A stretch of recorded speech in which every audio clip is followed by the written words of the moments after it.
We will examine the Bitcoin chart. We'll examine a very precise XRP chart that, when you think about it, supports what I've been saying. It's a little unsettling. We will look at Solana, which is ready to rise again. And, people, where does Bitcoin go from here? Is the price of Bitcoin going to keep dropping? Is it time for Bitcoin to surpass all others and hit a value of $100,000 or more before the end of the year, or will the internet fall to the mid-50s? The moment is drawing near. Let's invest in Bitcoin, which is now trading at $67,002. According to the theory, it has dropped 1.44% over the last day. It's currently down 2.63% USDT and USDC, and I'm coming in at 24.72. With USDT still trading at 99 cents and USDC at $1 XRP, neither of them is getting close to dollar pegs. She has lost 2.09% in the past day and is now down 51 cents. Before we begin to see that recovery towards that 61-cent range, we'll discuss where XRP might go. The current smart cap is $2 trillion, $294 billion. This ideal situation is currently unfolding. When I cash in my Bitcoin, a lot of people ask me what happens. Shall I simply keep it in a stable? Well, USDT is being looked into. What would happen if you were holding USDT in a stable and it fell from 92 cents to 90 cents? You will lose 8 cents for every $1. If your exchange offers your money in USD, it's always better to stay on it because we know it won't go anywhere. You can then reinvest. My cryptocurrency instantly changes to USD when I withdraw it. To withdraw and deposit the USD into my bank account, I intend to leave it in its existing state. I'll take safeguards in case there are any problems with the swap. Your money shouldn't be left on the exchange. You should only have funds on the cryptocurrency exchange if you are prepared to pay out option B. That's it if you just cashed out and haven't had time to transfer the funds to your bank account. That's it. Your financial account will be your best friend, just as hardware wilds are your best friend. Folks, we have no idea what's going to occur out there. Until we have those rules, it's still the Wild West. Will Bitcoin reach a new high next week? Harry asks. You go now. He's pulling up his chart here. I've discussed the bounce that we ought to be witnessing at roughly 67,000, but I've also discussed the final correction. To close that CME gap, we might see as low as the mid-50s. We will soon learn what the future holds for Bitcoin since, should it rebound, it will eventually break out and beyond the $74,000 mark, which is the most crucial area for the cryptocurrency going ahead. It's time to go once we hit the new all-time high. It's time to go. We'll begin to leave. We're going to ratchet up. Bitcoin will reach $100,000. Next year, in 2025, Bitcoin is expected to reach between $150,000 and $225,000. Then we can make a declaration. Since the supremacy of Bitcoin will begin to wane, it's all season. And the altcoins will begin to rip right now, hub waves. I've never heard them be so honest with you. I apologize, this truck crossed my path. He seems to believe that the strategy for XRP has not changed. For months, we kept an eye on this area until we were able to finish the flat at levels 47 or 48. And HTF close below 43 is not what we want to see. Your targets were mine. A close below 40 cents would be disastrous, therefore we didn't want that to happen. On the live program, I discussed that a lot. This is the chart. This is what is going on. Thus, we were able to observe that dip, and it will soon occur between 47 and 51 centimeters. Don't worry. Don't be scared. Nothing changes, therefore there's no need to be afraid. We were aware of this. We warned you of its imminence.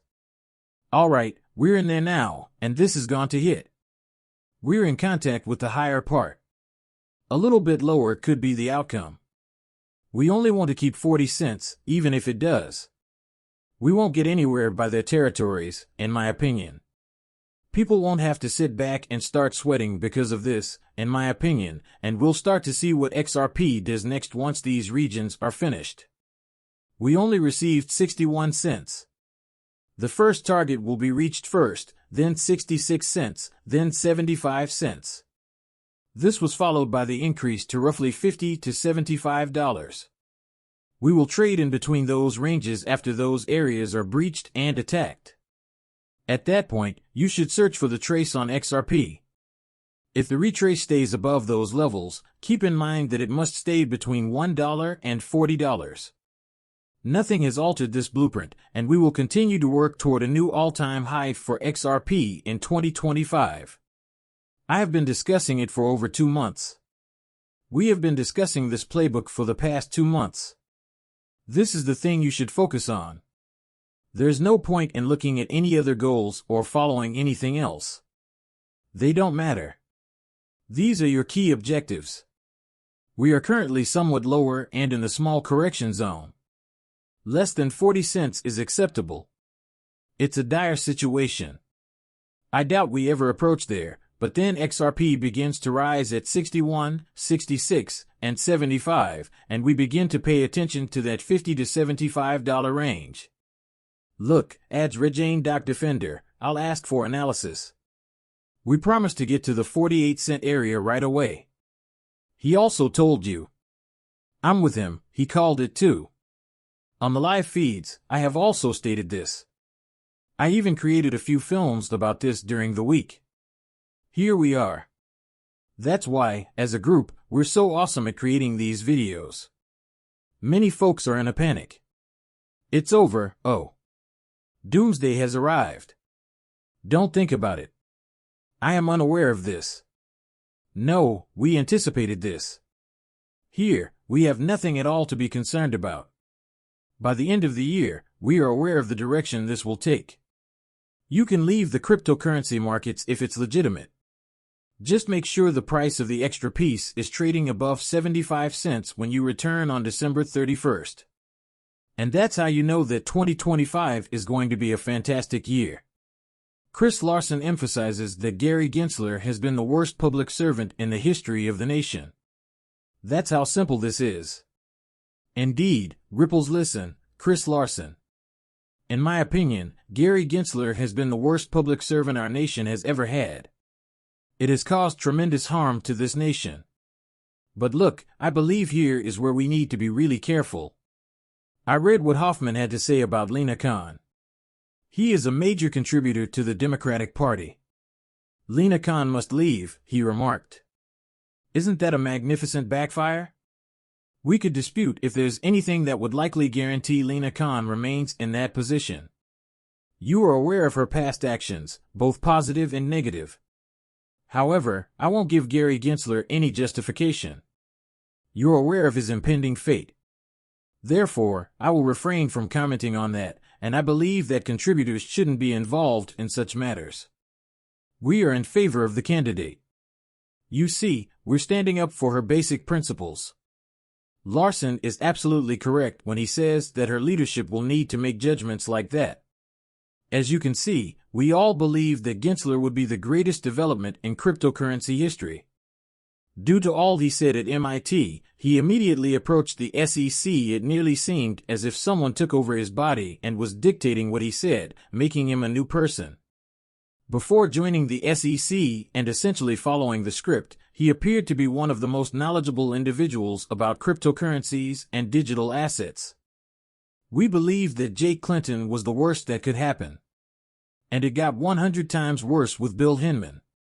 When you saw yesterday's Bloomberg News piece criticizing him, you essentially thought, what are you going to do?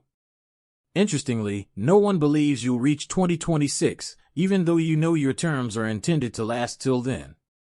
Solana from the Crypto Minute communication is flowing over. For all of your cryptocurrency news, people, be sure to check it out. Does the price of Solana have the potential to rise to $194 again? Solana has been on my mind a lot. I adore it. I detest it. Tell me that the network is terrible. It becomes frozen. I can't emphasize enough that I don't care if the institutions want it. You must set aside your emotions. If the institutions want something, they will get it, which implies that institutional funds will be invested in those assets. These are the currencies you want to invest in, and you want to invest in them before the institutions do, because when they do, they will either make it impossible to purchase, impossible to attain, or it won't even look good because it will be so high and you won't get much of a return. However, we'll receive a lot of X's back when you return if you get in before the institutions do. The next target for Solana. It's around between 178 and 183. That's the objective. Once that is broken, we want to breach. We anticipate that Solana will push all the way up into the $200 range, and that's only the beginning. I secretly think that Solana will eventually hit the $1,000 threshold. You say, look, I can get 3 times as much XRP as Solana for the same price, but it all comes down to the excess that appear. It makes no difference how many tokens you own. Because if Solana rises to 1,000 at XRP only makes a 5x move from now and reaches 250 regardless of the quantity of tokens, you will earn more money on Solana. Keep in mind that many people believe they would earn more money if they possessed a specific quantity of tokens. This isn't how it operates. It ultimately comes down to the return on investment. 10 times is greater than 5 times, and 5 times is greater than 2 times.